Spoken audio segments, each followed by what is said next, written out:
Harper's Kennel of Stella, Missouri is proud to be sponsoring this portion of broadcasting on KNEO. Owned by Judy and Danny Harper, Harper's Kennel of Stella, Missouri specializes in French Bulldogs. For more information, the phone number is 417-628-3083. Welcome to Crosspoint. An interactive program featuring ministers and leaders of the Christian community addressing the issues that are challenging the church today. Here's your host, Mark Taylor. Why does the world continue to encroach upon the rights of Christians? Why such adversity? Well, let's look at that today. Welcome to Crosspoint. I'm Mark Taylor. My guest today is Phil Hotsenpiller, and Phil is the senior pastor of Influence Church in California. He's an author and a speaker. Well, folks, we have a great subject today to talk about. It's midnight in America. Confront fear and embrace change as the final hour approaches. And folks, all the things we see happening around us will tell us that the signs of the times tell us things are getting ready to change. With me today, I have the author of this book, Phil Hotsenpiller. Phil, you say right here in the introduction of the book, it's midnight in America, the church is asleep and slumbering in the night.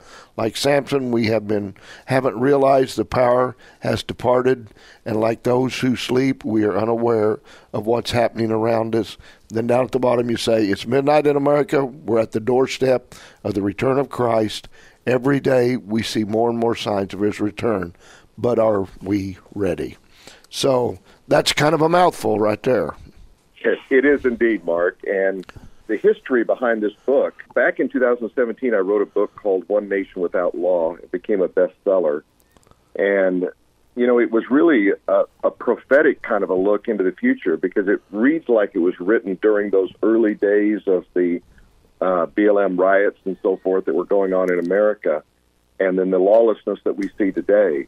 And this book, it came out of what I was speaking on at church during the pandemic. And we had made a decision as a church that we were going to remain open and defy the governor's order. We felt like our constitutional rights were being violated, along with the idea that Caesar is not king, but God is king. And so it was really kind of an interesting time for us because we, like many other churches in California, the few that did open, we went through a lot of challenges, a lot of difficulties with both the health department and OSHA and threats and so forth. But we really found out that it was important for us to stand. And the congregations of California whose pastors didn't stand were really at a disadvantage. They were lacking leadership. And so God strengthened our church through that, gave us great vision for it, gave me great clarity about what was really happening as I researched deep into different things that the government had done over the years around the world, and not just our government, but other governments, and then also a fresh prophetic look at some of the subjects that most interest people, especially Americans, and that is, where is American biblical prophecy? Yep, there's a lot of questions about that today. Hey, here in your book, you've got a part here called A Look Back. You got part 1, and you say this book's divided into 4 parts to provide some clear perspective on end-time events. First, you say we're going to take a look at backward. Then in part, we're going to look ahead. We talk about part 3 will challenge us, and then part 4 will then address readiness. Why did you divide the book up like that? Well, I really assume that most people that are searching for answers about what God's been up to, they want to get a perspective, and they don't really know their Bibles that well, and they certainly don't venture into the book of Revelation or some of the other books that deal with end-time related prophecy. So I wanted to give people a fresh look. I want to give them something simple that they could begin to build on. And we like to build, as human beings, like, what's our past, what are we doing now, and what's the future look like? So that was kind of the theory behind it. And so chapter 1 really is a dress rehearsal, and I talk about exactly what happened to us as a church and why we stood the way we did, and why that's a dress rehearsal for what I believe is coming down the road. I think it was a test. It was a governmental test in many ways. How will people react? Can we control the masses of people? And that led me to study something called Bitterman's chart of coercion. And it was developed by the Chinese and North Korean as they would interrogate downed airmen during the Korean War. And when I looked at it, I thought, this sounds very familiar. And I went through those 8 steps. And what I do is I show how the government, during this lockdown, followed every one of those 8 steps to the letter. And then I give examples how that was followed. And so I knew that there was something going on here in this world that we live in that was really a dress rehearsal for something greater. Because one of the things the Bible does teach is there is coming a one world government. There is coming a despotic ruler called the Antichrist. And I've also found that many Christians don't want to hear about it or they don't know about it. And yet prophecy is never intended to bring fear to you. It's intended to bring you hope and understanding about the future. So if you know kind of the way God worked in the past, then you can begin to understand how God is working in your present and how God is working in your future. Now, I know you talk about in the book about how that, I guess, out of 30,000 churches in California, fewer than 10% decided to stay open. You talk about how it is disheartening to see how the church conforms and ignores and fails to stand up when they're needed the most. And you talked about how the pandemic appears to be the beginning of what you talked about is getting ready to befall the planet. I think the very things you just talked about there. And then you also have mentioned the issues that we're having with, people and not knowing the Bible or wanting to ignore all these things that are going on. But then on page 20 here, An Appeal to Heaven is what that's entitled. You said, when we appeal to heaven seeking God's help for particularly trying circumstances or desperate need, God often responds by appealing to us. He may suggest specific actions we can take to address the issue that concerns us because it probably concerns others as well. What are you talking about here? Well, when we think about what's happening in our world, and we all have kind of a general sense, I think, let's call it kind of like a homing pigeon. We've got this sense of what's real, what's not real. And oftentimes we move beyond that because we don't have direction. And I really feel like the primary problem is not with Christians and it's not with churches. It's really with pastors and leaders. When I saw how pastors responded, it reminded me of, God's warning about unfaithful pastors in the Old Testament that would be shepherds or leaders. And the warnings of Acts chapter 20 about how we're supposed to lead and how we're supposed to stand. I'm a bit of a student of history, and watching how the Lutheran Church, for example, and this is not a condemnation for Lutherans at all, it's just saying the Lutheran Church leadership during Nazi Germany really capitulated to that Nazi war machine. And there was a folding of the church. There were some that stood, like Bonhoeffer and others who stood during that time, but they were too few and too far between. And, during that, I think it was either in 2020 or 21, the Epoch Times had me do an interview, and they asked me this question, and it was so telling. I included it in my book. They said, what comparison do you find between the Chinese church and the American church? And without even thinking, it immediately came to me, obviously there's a state church in China, and there's an underground church in China. And in America, there is a believing church and a conforming church. And I don't think we saw that until COVID. I think COVID brought out who was really going to stand and who wasn't. It also did just savage work to the celebrity preachers. There were so many preachers prior to COVID that were almost worshipped and were adored beyond what they should have been, obviously. And there was a great reveal that happened, and a lot of tumbling, a lot of falling, a lot of breaking apart. And I really believe that what God does during times of crisis, persecution, and difficulty is He purifies the remnant church, the people that are really sold out for God, really want to take a stand. And the same thing with leaders. And I have a whole new coalition of leaders now that came out of that, people I didn't know, I knew of, but they've become friends, colleagues. They've become people that, quite honestly, have even endorsed this book. And so there is a move of God. I'm very hopeful, by the way. Anyone thinks that the title is less than hopeful. It's really not, because what I really do is show how God has worked in the toughest times to bring about the greatest miracles and the greatest revivals. Well, I'm looking to here in the book, and you saw America Without God, September 11th. You go back to that. And then you've got a prophecy here out of Job. And then you say September 11, 2001 will always be remembered by anyone connected with the attacks on America on that day, but placed in a historical context. The date carries a profound sense of divine mystery and significance. It is as if events separated by time were woven together, pointing to a higher purpose and a greater narrative unfolding over time. Tell us a little bit about this area that you call the prophetic clock. Yeah, the prophetic clock, to me, is one of the most useful things for a person who really knows very little.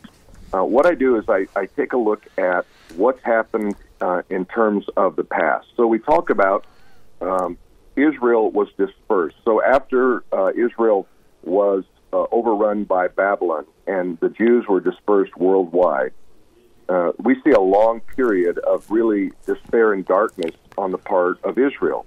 But there's a promise of a regathering, and that regathering is really the coming together of Israel in 1948. So that's what I believe is the beginning of the prophetic clock. It begins to tick in that moment. We begin to see prophecies fulfilled, the first of which is the establishment of Israel as a nation in 1948.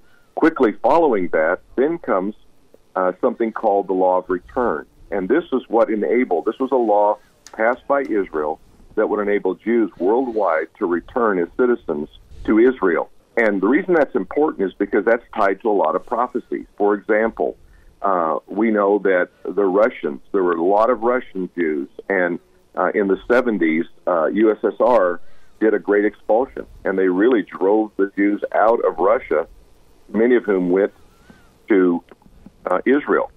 Well, that's a prophecy in Jeremiah, where Jeremiah says, out of the north I will draw my people. And then in Zephaniah, in the 80s, we saw that there was this great airlift. There was the Solomon and Abraham airlifts out of Ethiopia to bring Jews back into the land.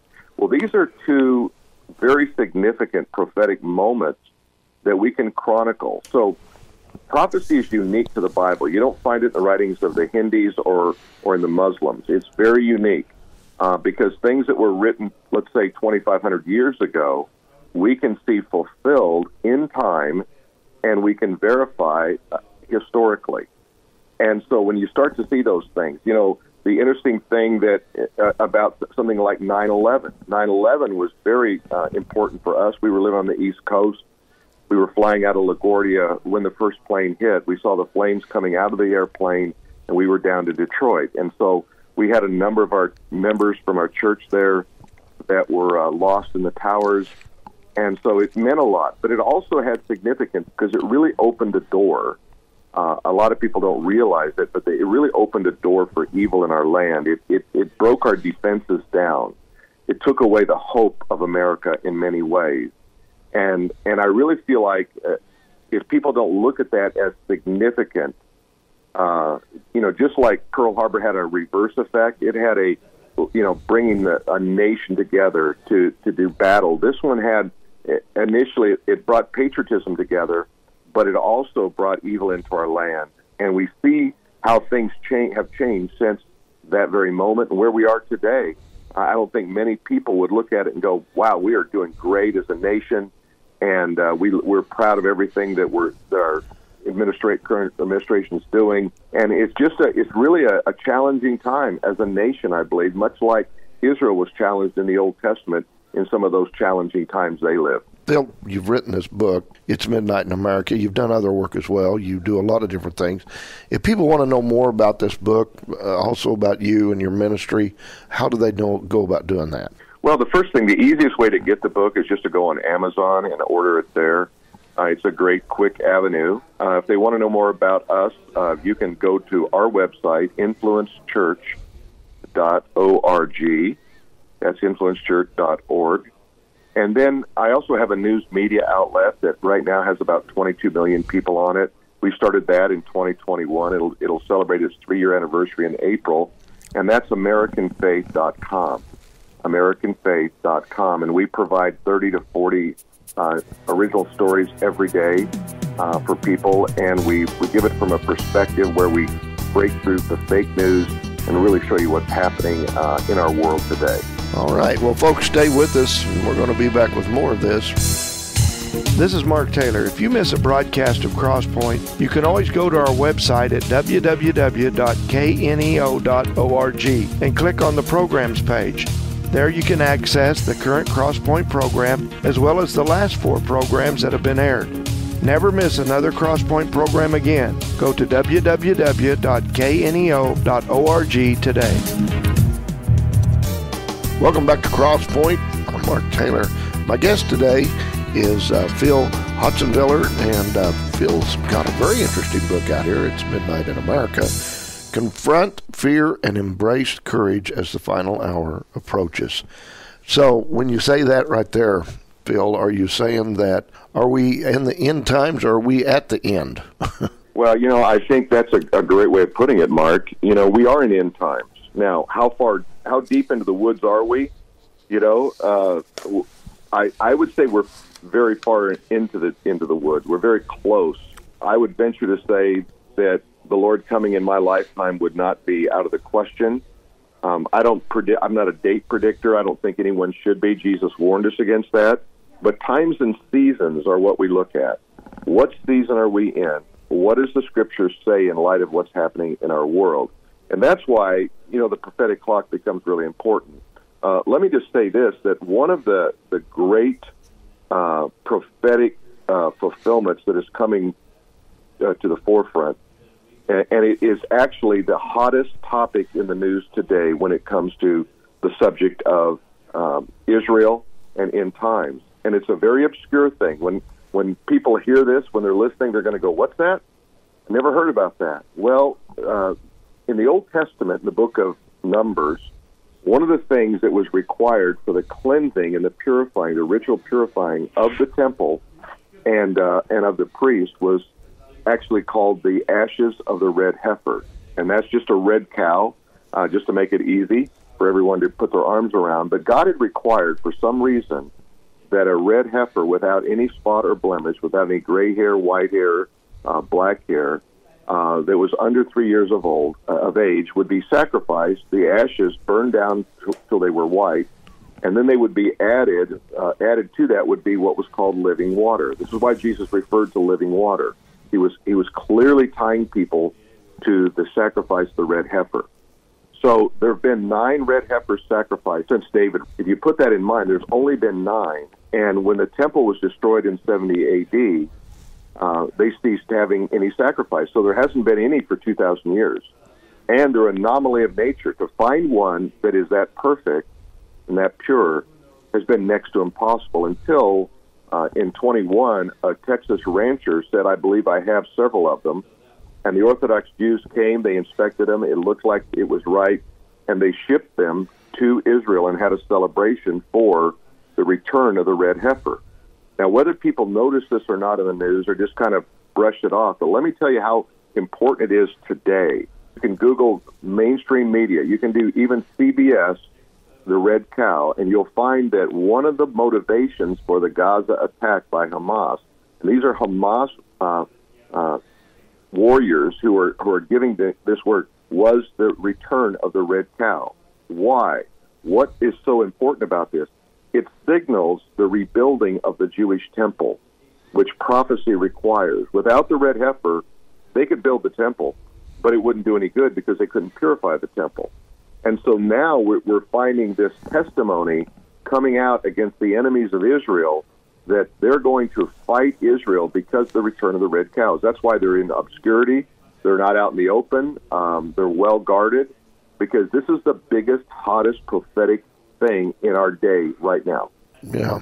Well, and there is so many things going on just like this that really should be getting our attention of what's going on. How many of the people in the church really know about this kind of stuff that go to church every week or part of the church, how many people even know about this kind of stuff? Oh, it's got to be a very small percentage, unless their pastors are speaking on this subject or unless they have an interest. I would guess it's got to be less than 10%, that's a pure speculation number. But remember, one of the things that the Bible says do not be ignorant of, and Paul identifies several of these. He says, do not be ignorant of the mystery of the church and how it relates to marriage. Do not be ignorant of Satan and his devices. But the other one is, do not be ignorant of the return of Christ. Why? Because this is where our hope comes from. And hope is built in the Bible around God's promises. And what God has promised, God will do. Well, if you're living in a day and your only hope is in a politician, you're in trouble. Yeah. If your only hope is in your employer, you're in trouble. You have to have a hope, and I don't mean the wishy-washy kind of hope. I mean the kind of hope that says confident assurance, what God has said, God will fulfill.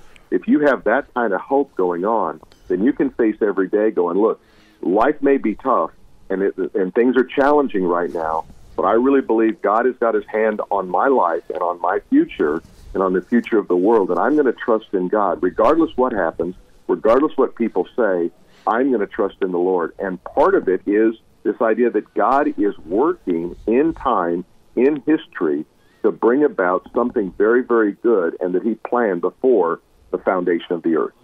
Talk about in the area of sequence of events to come. That's in your book here. And page 55, I'm reading just some different quotes here, different things you've wrote. And it says, efforts are being made not only to question our rich history as a nation, but to rewrite it. You said the trend is manifested in actions like pulling down statutes. And if we remove the favor of God from our nation, from our history, we then become like other nations. And we see the evidence of this anti-nationalism in sports, individuals, and perhaps even entire teams disrespecting the national anthem. And you say, I think such actions reflect the heart of what's happening in these global elites. And you say, our country was founded upon godly principles, and while we may not have lived up to our stated beliefs at times, until recently we've always believed in God we trust. So this has been building for a while, but these kind of things are not just tearing our country apart, but setting our country on a path of, maybe destruction and maybe anarchy of all kinds. Yeah, this kind of work is, a lot of people think this is new, but if you even go back to Woodrow Wilson, the president, I believe he was like the 35th president, I can't remember exactly, but he tried to introduce League of Nations. He definitely introduced the idea of big government. And so whenever you begin to move into this idea of globalism, and that's really what's happening today, people wonder, why is this happening? Why are people tearing statues down? Well, the people that tore statues down weren't doing it without direction. You see, this is really what we call cultural Marxism. And what you do in cultural Marxism, you pit two people against each other. For example, you could pit white and black against each other, even if they didn't have a problem, and you make them enemies of one another. Therefore, all the heritage of, let's say, white Americans becomes the enemy. And so we have to get rid of the enemy. And so then you pit, those who want immigration, but, they can't get, the laws aren't conducive enough for that. So what we do is we open the border up. What's that about? Well, a borderless country is not a country. A country without a border is chaos.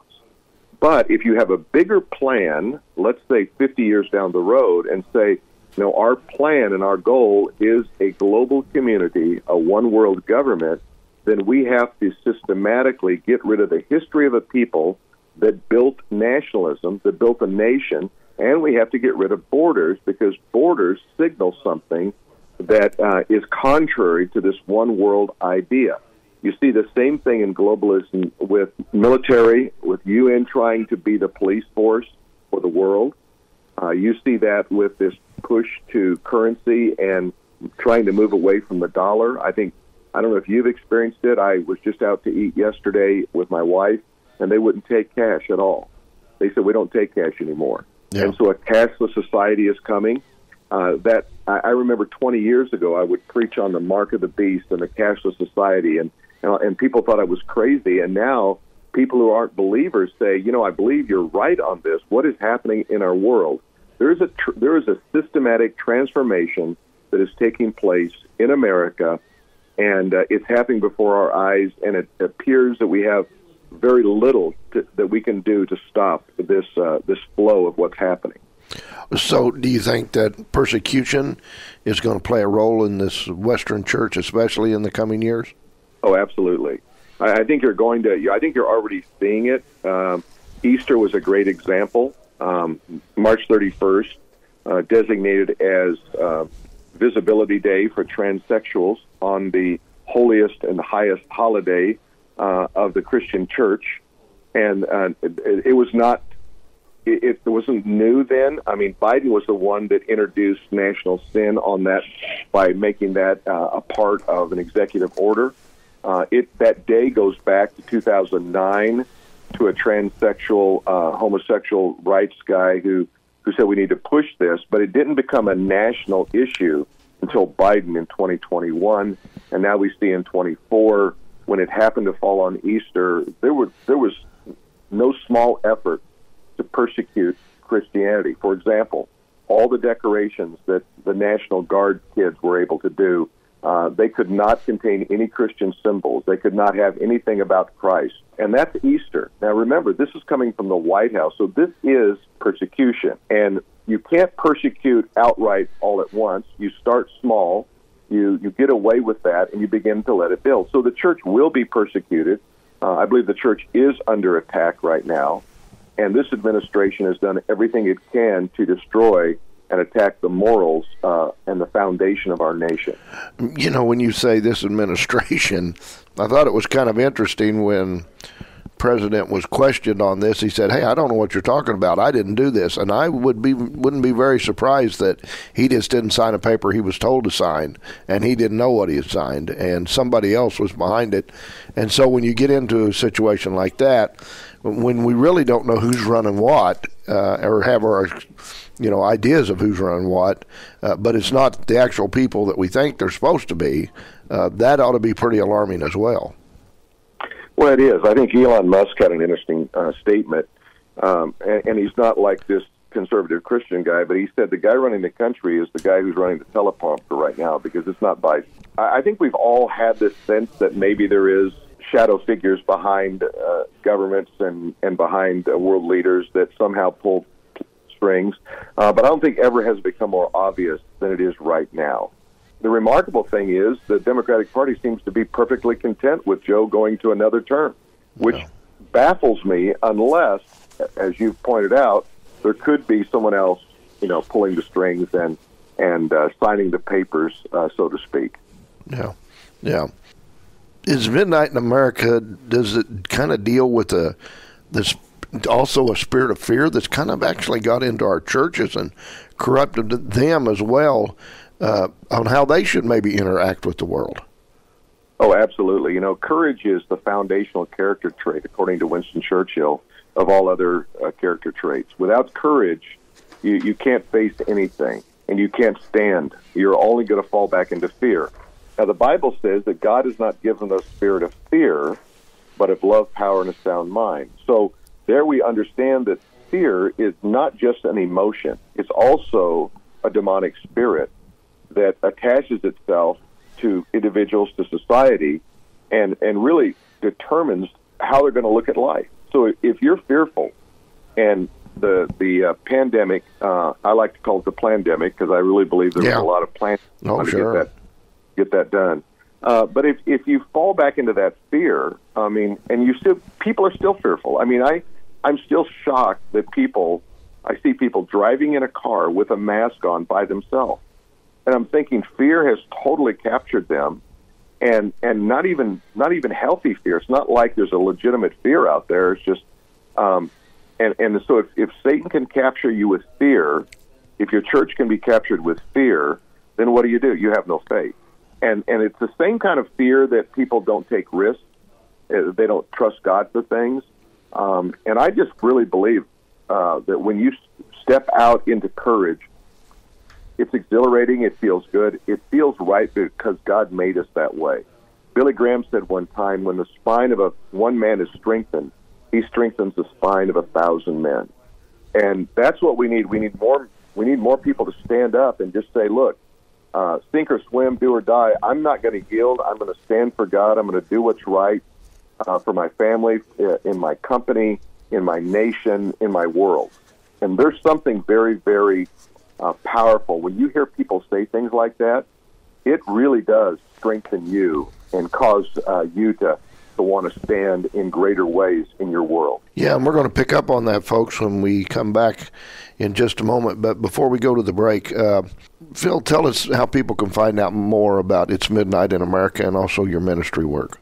Yeah, well, the easiest way to get the book is to go on Amazon and order your book. It'll be delivered to your door within a couple of days, probably. And if you want to see more about what we're doing as a church, you can go to influencechurch.org. That's influencechurch.org. And then also I have a news media outlet called AmericanFaith.com where we deliver 30 to 40 news stories every day. We have a team of 15 journalists and writers and executives that work on that.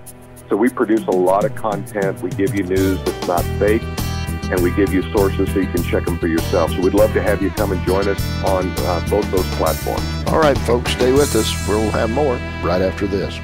Whatever you're facing, God cares. I've had a number of very overwhelming things in my life. Ultimately, I had to depend on God, and as a result, He helped me through it. 91.7 The Word. I can certainly trust Him.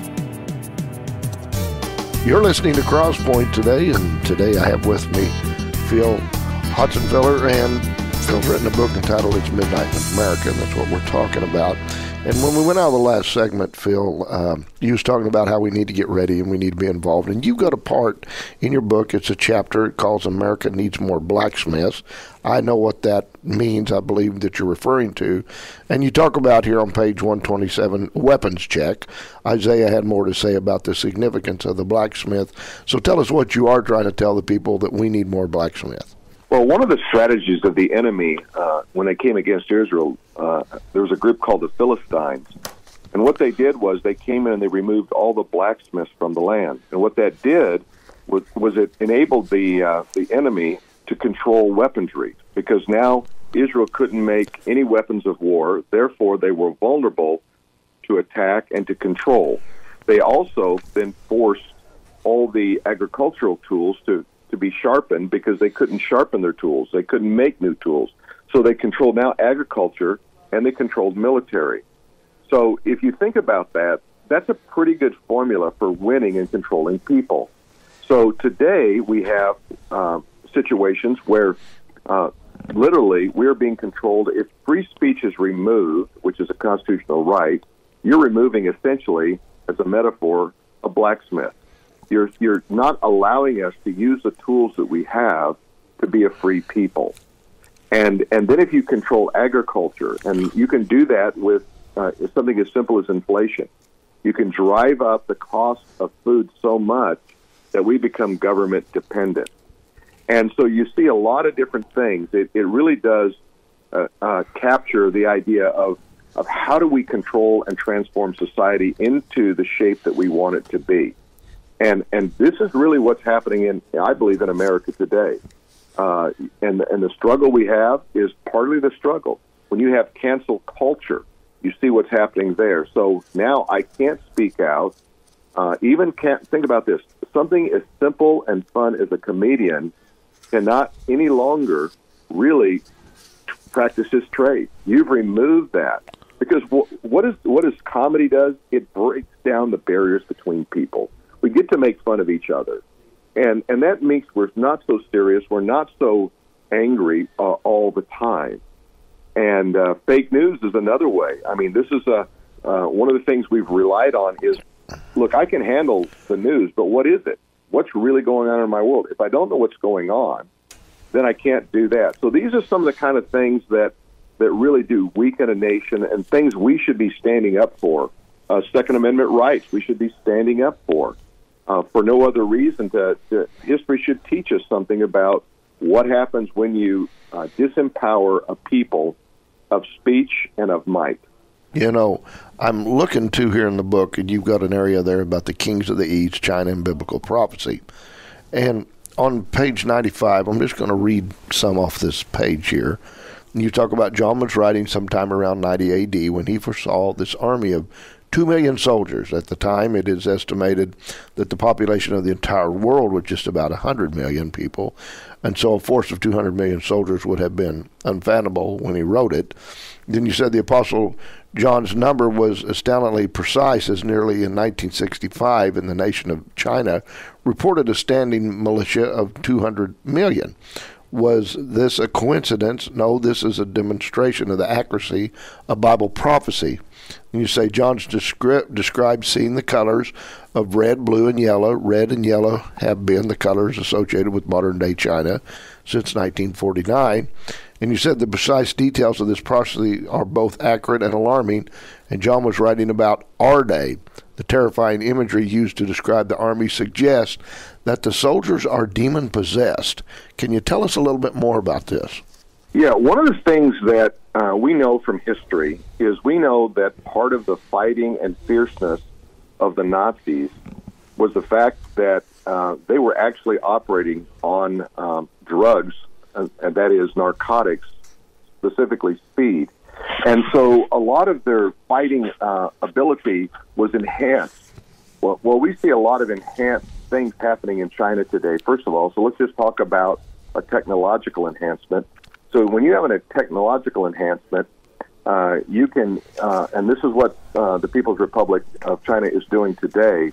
They're enhancing soldiers. They have soldiers now that they believe are going to be able to run faster, withstand all kinds of different attacks and different things. But let's put it to a new level. Remember that what's happening during the tribulation period, it is a demon-possessed world. You have remnants that are coming to faith, but remember, by and large, this is all under this these soldiers that are demon-possessed. They have supernatural attributes. They're able to do things that would normally not take place. And so when you begin to see some of these things come together, you go like, well, that makes sense.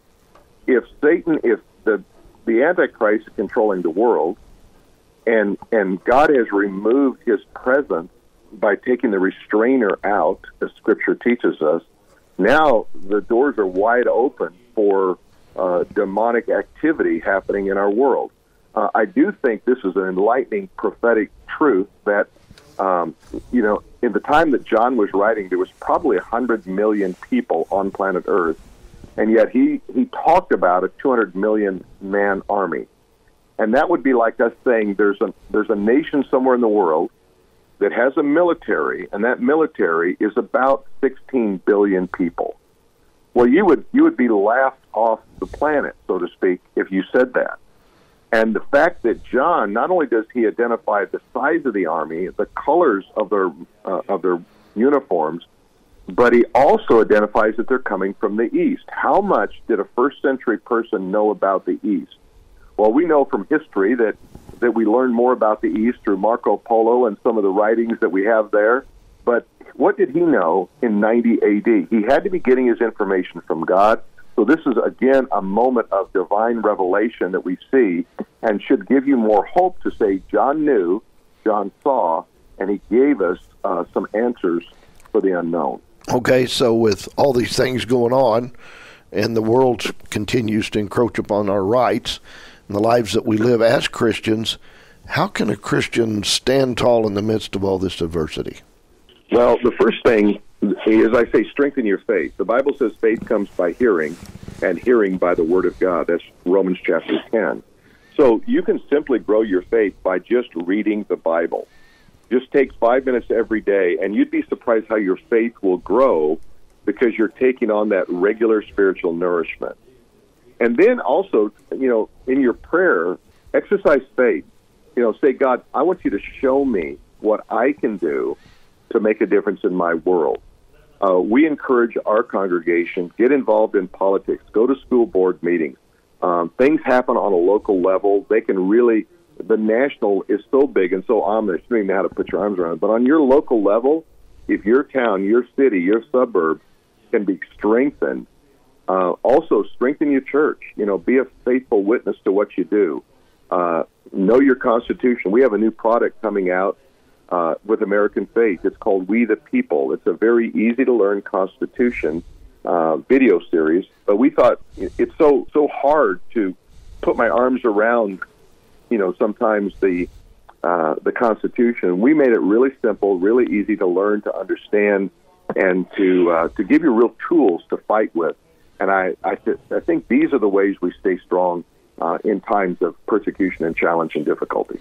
Well, a lot of people consider themselves Christians. Do you believe that many people today are afraid to actually stand up for Christ, though? I do. I really do. And again, I'm going to go back. It's pastors.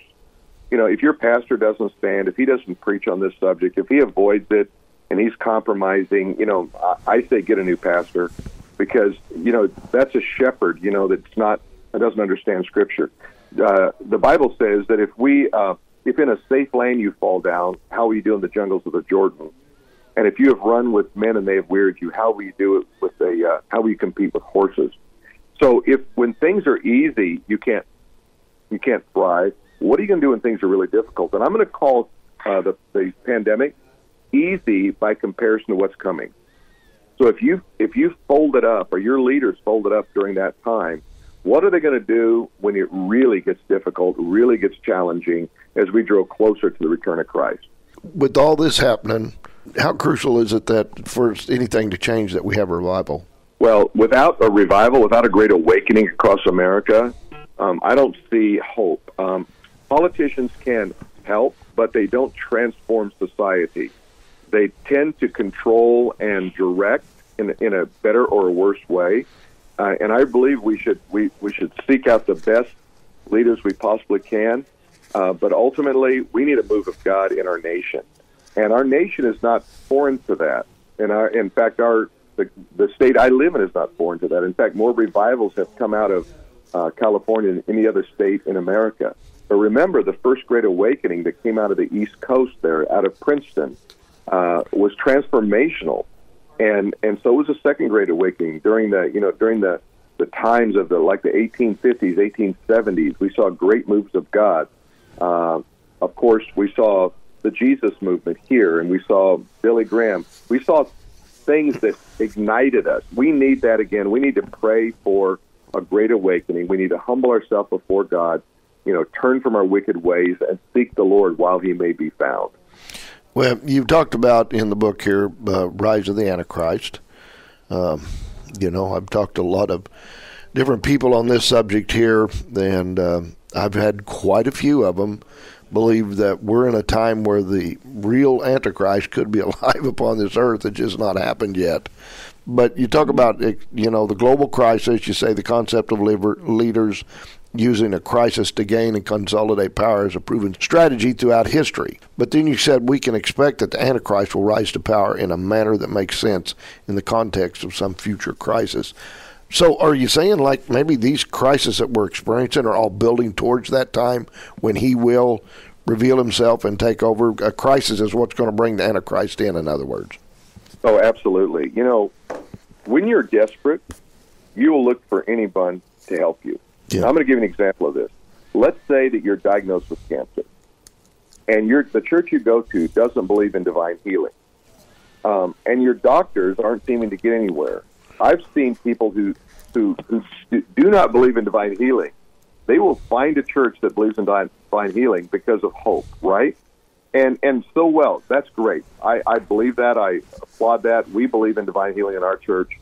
But I use an example. If things are bad enough, you will turn to anyone who will help you, who will get you out of the quagmire, out of the mess that you're in, whether it's economic, lack of food, or riots in the street. Say, hey, I'll give you my power, like the Patriot Act did. I'll give you power because, my gosh, we don't want to be invaded again like 9/11. So Patriot Act said gave over a lot of rights that we're just realizing what they mean. Well, imagine someone with zero morals, with technology, with what's happening in our world, and had an agenda for one world government. Yeah, these crises do lead to that, and I think the ultimate crisis will come, and the world will empower a future Antichrist. So, last part of the book here, wisdom and faith. You say on the very last page here, I hope this book has helped you to increase your awareness of how today's events appear to be aligning with biblical prophecy. Even more, I hope your confidence has been renewed that everything is going to plan according to God's timetable, no matter what happens. His sovereignty is unshakable. How important is that for us to really get a grasp on? Well, let me put it in the context of a story. When I went to Oxford, my professor was a double PhD in physics, and he was also an Anglican priest. When he was with the Royal Air Force, he was in part with the Biological Warfare Department, and he would tell me things about Biological Warfare Department that was quite frightening. And I said to him, Dr. Kerr, how do you sleep at night knowing what you know? And he looked at me in that British humor and said, it's easy, my boy. I believe in a sovereign God. And that has never left me. And that's been 20 years ago that he said those words to me. But it's never left me, because if your problem is bigger than your God, then you're always going to be fearful. Your God has to be bigger than your problem. And when your God is bigger than your problem, you're going to do well. It doesn't mean life is easy. It doesn't mean that all is going to go well for you in every detail. But you're going to find strength in the middle of all your struggles. Yeah, that's very good. Well, folks, we've been talking today with Phil Hotsenpiller. We're talking about It's Midnight in America. Now, Phil, tell people again how they can find out more about your book and your ministry as well. Absolutely. Well, first of all, you can go to Amazon and order the book. I encourage you to do that. And then you can also go to influencechurch.org. You can find sermons. You can find all kinds of great resources. And then if you're interested in our news media outlet, getting good news and not fake news, then you can go to AmericanFaith.com. Well, thank you so much for being our guest today here on Crosspoint. Thank you so much, Mark. Folks, that's a really good interview we had today there with Phil Hotsenpiller. Good, balanced interview as well. Learned a lot, and folks, it is midnight in America, and so you do need to pay attention to people that God's speaking to write these kind of books, but also always pay attention to this book, on my other hand, the Holy Bible. It's God's Word. It's inspired. It's not outdated. It works with any book that works directly with it. It is the way that will help lead you through the things that we face in life and the way to salvation found in Jesus Christ. This book is the most accurate book you're ever going to read, folks. The Bible contains the most important words you're ever going to read and certainly ever need to be following. So be sure and join us again next time as we again discuss issues that are affecting the church. Have a great week and allow God to use you for His purposes so that greater things can be done and make your life count in God's plans for eternity. I'm Mark Taylor.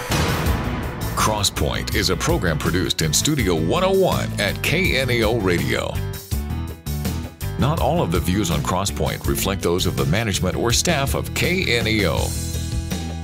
You may contact the Crosspoint program at 10827 Highway 86 East, Neosho, Missouri 64850, or by email crosspoint@kneo.org. You can hear Crosspoint 4 times a week, Saturday morning at 1, Saturday afternoon at 2, Saturday evening at 9, and Sunday evening at 7. You can also listen anytime online at kneo.org.